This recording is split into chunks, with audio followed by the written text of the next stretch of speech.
What's going on, YouTube? And before you ask, no, it is not black magic. I did change my shirt. I don't know if you've ever been in the woods in central Arkansas, but it's hot. Okay? Hot. Not like a regular heat either. No, it's more like a sticky heat, you know, like the kind of heat where you open the door and then just get like blasted, you know? Plus, in the woods down here, there are these hell spawn creatures that are affectionately called ticks. Now, they come in all different shapes and sizes. The ones that piss me off particularly the most are the seed ticks, the ones that you can barely see. And sure enough, when I got home and I took a shower and I changed and everything, before I got in the shower, I was picking all these ticks off me, and I had probably 30 seed ticks or so. Just all up my legs, on my shoulders, my arms, it was just everywhere. It sucked. And I wouldn't be surprised if I missed one or two. So in this video, I decided to build a teepee, much like the ancient peoples of the Americas.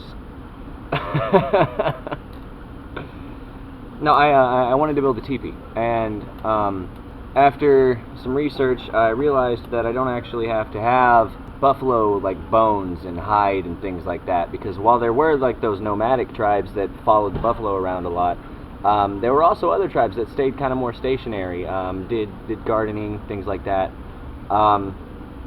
And what I found was that they all had their own sort of style of teepee, and they just used whatever they found around them. So that's what I did today. Many of the posts that make up my teepee are pine, cedar, spruce, bunch of stuff that I can just randomly find in the woods out here. So what I did was I wrapped them all up with some cedar bark. That's a really good natural cordage because it's a very fibrous bark, and the fibers are incredibly long. So because of that, it makes really good rope. And you don't actually have to twist it or tie it in any sort of way. You can just use it the way that it peels off the tree. What wood does when it dries is it shrinks. So if I've got a piece of bark that's, I don't know, let's say this long, once it dries, it's going to shrink down to probably this size or so. So if I wrap something up in some cedar bark, then as it dries, that knot just gets tighter and tighter. It will break under extreme stress. I'm not saying it's the strongest. I'm also not saying that I am in any way an expert at this. So what I'm going to do as far as filling it in around it is I'm going to just find a whole lot of branches that fork off a lot and have a whole lot of different leaves, and that should suffice. I mean, it would definitely keep you dry, especially because where I built it, it has a really good canopy overhead. But it would keep you dry during a sprinkle.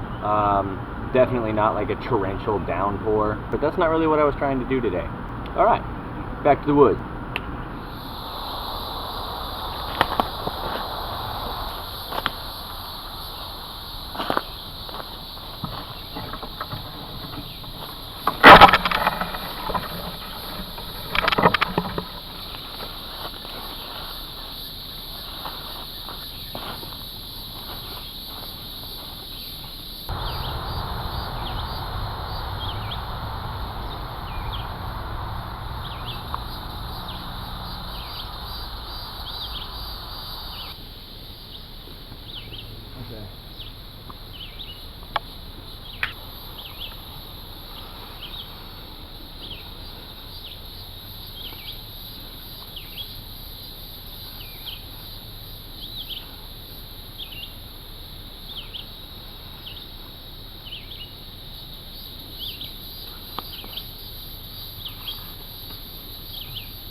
Hey guys, thanks for watching this video. If you liked it, make sure to hit that little thumbs up button. Leave a comment below. Give me some tips, suggestions, things you may want to see, things that you saw in this video that I could have done better. If you haven't already done it, go ahead and subscribe. Hit that notification bell so you can be notified whenever I make a new video. And I'll see you in the next adventure, guys.